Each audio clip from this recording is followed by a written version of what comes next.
Hello and welcome to the Dakota Boys Talking Movies. We're going to have a little Dakota review here, have we done in the past.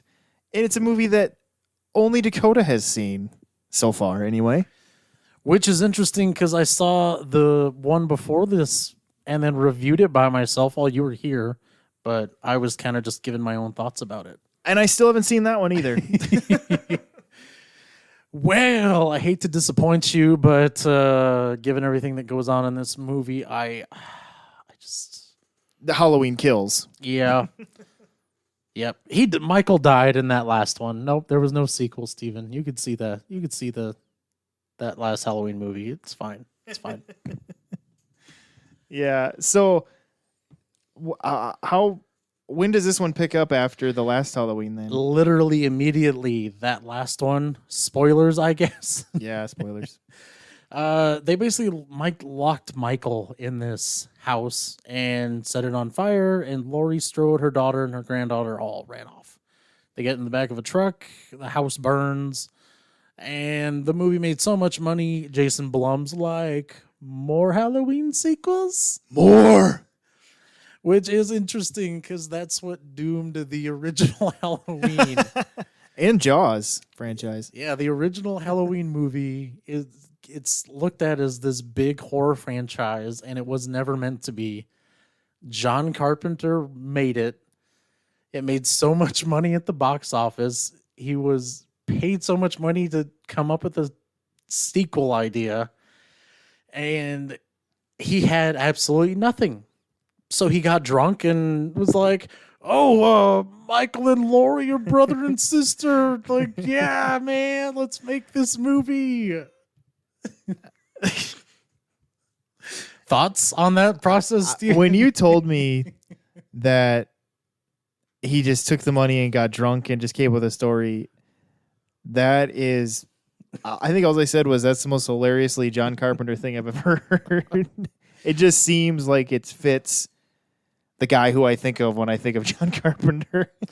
Just imagine him with like a carton of cigarettes and going through a bottle of... Because like we joked, he wasn't a drug guy. No. And so it just makes sense that he would just get classically drunk. Yeah. But, okay, so we pick up right where the last movie left off. Fire department pulls up. They bust out the axe.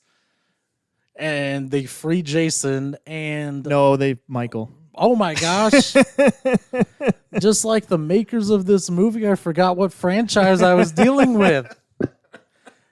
So anyway, Freddy gets let out. Michael then goes to town on these poor firemen, just annihilating them, which I'm sitting there and I'm just like, man, this 60-year-old man kept in shape while he was locked up. Like, dude, Nick Castle in real life the guy who plays I almost said Jason. No, Michael. He's got to be older than 60 though. Yeah, he's pushing it because back I can't remember what age, but he was a very well-grown man. He wasn't no spring chicken when they made the original. Well, yeah, one. because then he directed movies like some people know this, but like even like the Walter Matthau Dennis the Menace, that was directed by Nick Castle. That's right. And it was like he was already, I don't know, well along in his years guy at that point. And that was like early 90s. Yeah. So with the John Carpenter story in mind, I really wonder how they came up with the story for this, because let me tell you, folks, there is nothing there. Absolutely nothing. It's almost like they said they ignored the criticisms of the original one, which was one... I feel like there's too many scenes of people just talking about stuff that have no bearing on the story. Like the first one had those two cops and one's talking about a sandwich and the other one's like, well, for my lunch, I brought a little tiny brownie. Were they trying to be Quentin Tarantino? Just have random conversation. Now, here's the thing, though. You're telling me that nothing went on, but then you simultaneously told me earlier that this movie's like 2 hours and how long? Oh, it's a little over 2 hours. Sorry, I think I misspoke earlier, but yeah, it feels like such a slog. Well, it's like usually movies like this aren't much over the 90-minute mark. Yeah, and There is nothing there, folks. It's just here's what they did. They're like, oh hey, let's bring back all those characters from the first one. They brought back the nurse that works with Dr. Loomis that got her car stolen. She's in this, which she was in Halloween H2O, and she died immediately in the opening. The character of Tommy Doyle, who's the boy that Laurie Strode is babysitting in the first one, the very first Halloween, they brought that character back. It's now played by Anthony Michael Hall, who, for some reason, is just a black hole of charisma in this movie. He's just like, I know he's trying to be angry and upset, but he just feels like meh. And I'm going to. You want to know another little interesting tidbit about the original Halloween, Stephen? What's that? So there was also a little girl that Laurie was babysitting in there. I forget the actress's name, but that little girl grew up and she ended up being one of the wives on what's that show with the wives, Beverly Hills, Real Housewives of Beverly Hills. Yeah, she was on that. They brought her back to reprise that role. I don't know why, but they did. And they also brought back the cop from the first one. Okay. Yeah. Why? I don't know. And there's a character actor named, I think his name is Robert Longstreet. He plays like the kid that was bullying Tommy in the first one, and it's like, why did you bring back all these characters / actors? I suppose it's just nostalgia grab. Yeah, and I'm just gonna throw this out there. A lot of them just end up dead. What else are you gonna do with them? I guess Exactly. It's like, why bring them back if you're just gonna kill them? And when I finally walked out of this movie, Stephen, I was so sick of the phrase "evil dies tonight." Why did they just keep saying it in this movie, or what? If you had to did different people keep saying it? Yes. If you had to, because that doesn't even make any sense. If you had to take a shot every time someone said "evil dies tonight," you would need a lot of alcohol, and you'd be dead by the end of the movie. It's just a phrase that it isn't just. That's not a saying. And so you wouldn't think that multiple people just on different occasions would say it becomes evil like, dies tonight. Okay, a mob forms in this movie because they're like, we're sick and tired of these cops not taking out Michael Myers, so we're going to go do it ourselves. Wait, was this like a anti-cop movie?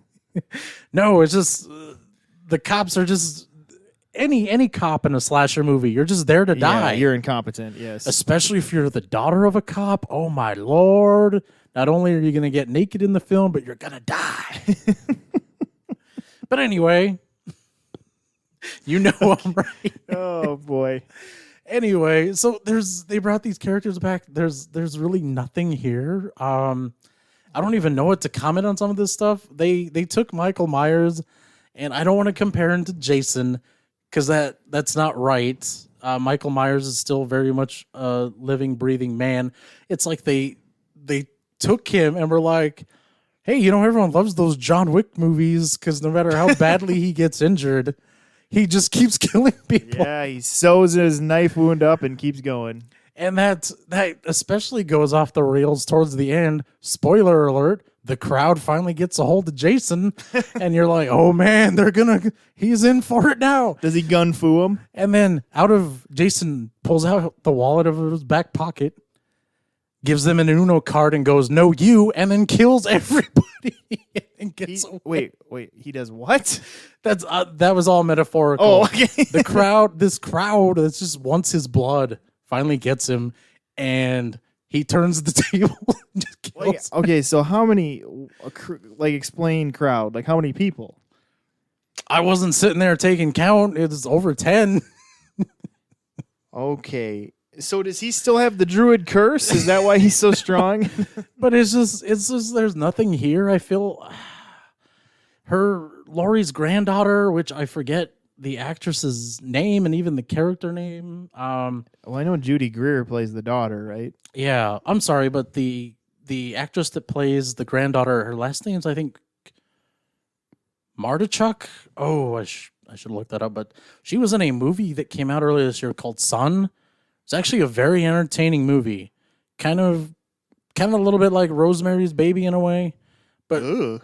don't watch Halloween Kills. Go watch Son. Because there's nothing here. I don't understand why this movie got made. Because I'm trying to remember back. Now you kind of liked the last one, right? Oh, I really liked the last one. So I had a couple things I didn't like. Were you at the time okay with them doing a sequel? Yeah. This isn't the sequel you wanted. No, it's just it's pretty obvious they didn't really have an idea of what they were doing, and I just don't even know. Some of the characters in this I didn't really care for. There's one scene where the mob is like they find this mental patient who also always a mental patient. He also escaped from that bus that Michael escaped from, and the crowd's like chasing him, and they cause him to commit suicide, and the sheriff from the original Halloween's like, "No, we're the monsters," and it's like, what is this film trying to say right now? I don't know, but I do have something to say. I feel bad for actual mental patients because it's a real problem. And in these movies, it's just like you're the crazy fool that just usually ends up being cannon fodder. Yeah. Or people are scared of you. Yeah, I just, man, there's just nothing. There's nothing in this movie that I liked. It's just, oh. And there was actually a scene, I told you about this, where someone is trying to shoot Michael with a gun, and he uses a car door he kicks the car door, hits the person, I can't even talk right now. I'm just replaying this. He kicks the car door. Does it come off the car? No, it flies forward, hits the person's hand that's holding the gun. The gun then flies towards this woman's head, and she then shoots herself, and I just burst out laughing. Oh my god! I was like, "What is this movie? What is happening?"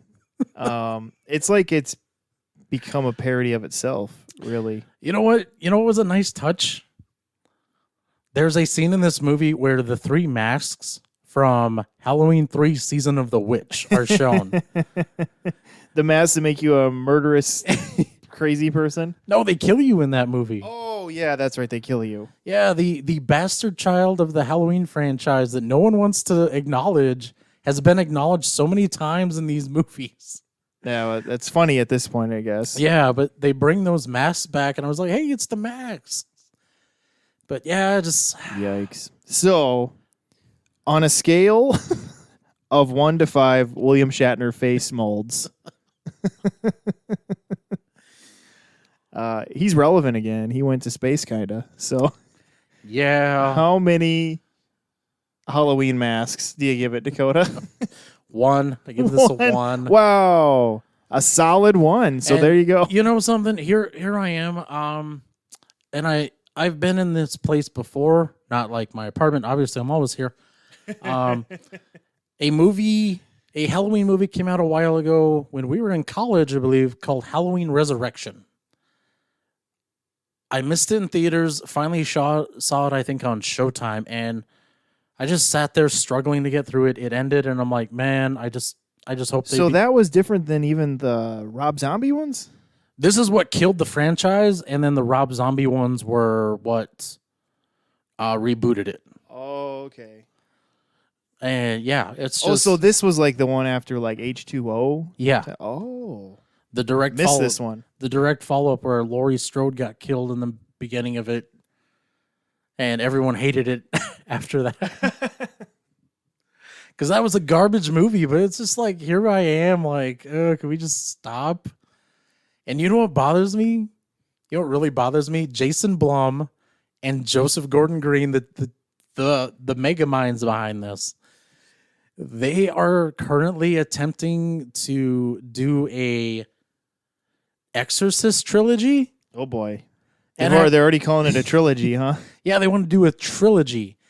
And I saw an article recently where both of the men were like, "Oh, yeah, we know about those Halloween sequels and prequels, and yeah, we know they're garbage, but hey, we're just more competent at what we're doing. And I think we're going to succeed." And nope, after seeing this, I beg to differ, Ninja. I beg to differ. So maybe it's time that Michael Myers truly stays dead. Well, they're gonna do another one. Oh my gosh. It's called Halloween Ends, and here's the crazy thing. It's coming out next year. Well, that's because this movie was supposed to come out, last year Yeah. or something, so. But I have no confidence going into that next one. But you're going to it, and that's all they care about. Oh, you know what? If I go to a matinee, it won't be so expensive. So I guess Maybe. Who makes the Halloween movies? What studio? Oh, it's Blumhouse that's putting these out right now. But is it like Universal or something? Or is it just straight Blumhouse? No, I'm trying to think what owns NBC? Is it Universal? Oh, yeah, it'd be Universal. Because I was Yeah. going to say maybe they'll just throw it on Peacock or something. Oh, they did. This is on Peacock. So if you guys have Peacock, you go home and watch this. Oh, it must be on Peacock Premium or something, huh? I doubt you can just watch it for free. Because Peacock is free unless you pay for the extra stuff. Oh, okay. So I'm guessing it's probably on the paid Peacock. Speaking of which, you know how it's like Huluween and they'll call it things like that at Halloween? Peacock did Peacocktober. That just doesn't work, right? Yeah. So anyway, on that note, what did you think of Halloween Kills if you saw it? And are you a Halloween person in general? And I mean, not necessarily the holiday, but like the movies. But yeah, you can let us know any of that stuff. How you feel about this or any of the Halloweens in general. On Facebook. We're on Facebook or in the comments section. If you're listening to us on YouTube or any of those places, we hope you subscribe and find us on iTunes and all that good stuff. But thanks for listening to Dakota's ranting soapbox. On this episode, You know something, Steven? I may be a lot of things, but I would never lie to you guys. I always believe in giving it straight, man. There is nothing that I love more than when you see a movie you hate. So with that, we'll wrap this one up, though. So thanks for listening. This is Steven. This is Dakota. Catch you next time.